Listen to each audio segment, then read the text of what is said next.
இது வந்து morning breakfast. எங்களோட மார்னிங் பிரேக்ஃபாஸ்ட் ராகி கஞ்சி. இந்த ராகி வந்து பக்கத்து தோட்டத்திலேயே விளைஞ்சது. அவள் ஒன்றுமே ஆட் பண்ணாக்கி ஃப்ரெஷ்ஷாக விளைஞ்சு எங்கள்கிட்ட கொடுத்தா. அதை வந்து பொடி பண்ணி வச்சுட்டுருக்கோம் மிஷினில்.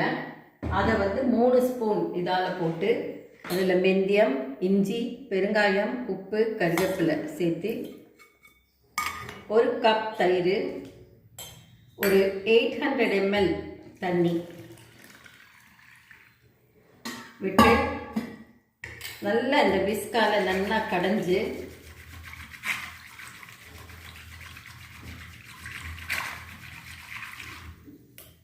கேஸில் வச்சு கொதிக்க வைக்கணும்.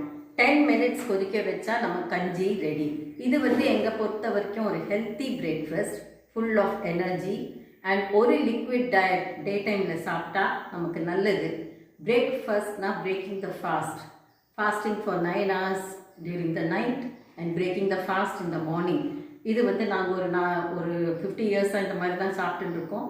எங்களுக்கு ஹெல்ப்ஃபுல்லாக இருந்தது. இது உங்களுக்கு ஹெல்ப்ஃபுல்லாக இருந்ததுன்னா ஃபாலோ பண்ணி பாருங்க. தேங்க்யூ.